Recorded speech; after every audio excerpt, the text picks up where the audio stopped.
ஒரு காலத்துல நீங்க கிட்டத்தட்ட தினசரி ஒண்ணா இருந்த நண்பர்கள், அதே மாதிரிதான் இயக்குனர் பாலா அவர்களும். இன்னைக்கு ஆனா நீங்க சந்திச்சீங்கன்னா அது செய்தி ஆகுற அளவுக்கு ஒரு நிலவரம்.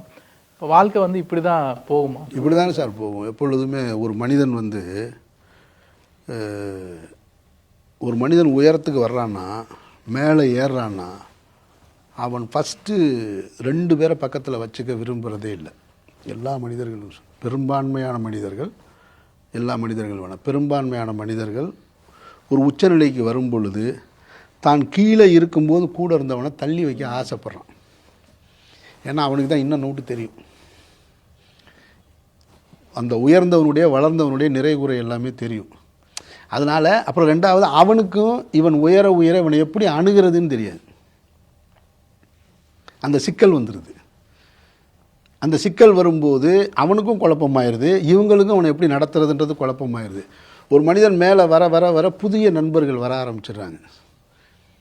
அவன் ஏறதோ ஒரு நோக்கத்துக்கு வர்றான், எதையோ பெறுவதற்காக வர்றான். இவனுக்கு அந்த தேவை இருக்காது. இவன் அதே போல் ஒருமையில் பேர் சொல்லி அழைக்கிறவனாக இருப்பான். அப்போ இவனை பக்கத்தில் வச்சுக்க முடியாது. அப்போ அவனை தான் முதல்ல தள்ளுவாங்க. இது பெரும்பான்மையாக நம்ம பார்த்தது. அப்போ சில இடங்களில் நம்மளே விளையிடுறது நல்லதுன்னு நான் நினைக்கிறேன்.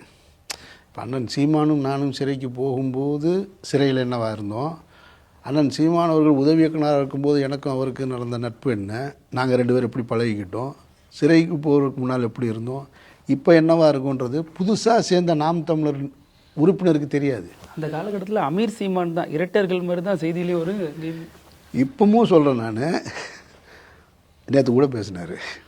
அவர் தினம் என்கிட்ட பேசிட்டு தான் இருப்பார். ஒரு நாள் கூட எனக்கும் அவருக்கும் எந்த நெருடலும் இல்லை உறவில். நானும் அதை நான் உறுதியாக சொல்லிட்டேன். நானே பல நேரங்களில் சொல்லிட்டேன், நான் உங்களுக்கு பக்கத்தில் நிற்கிறது உங்களுக்கு பின்னடைவு, அது வந்து எனக்கு விருப்பமே இல்லை. ஏன்னா நீங்கள் ஒரு கருத்து வைக்கிறீங்க, அது உங்களுடைய அரசியல் நிலைப்பாடு.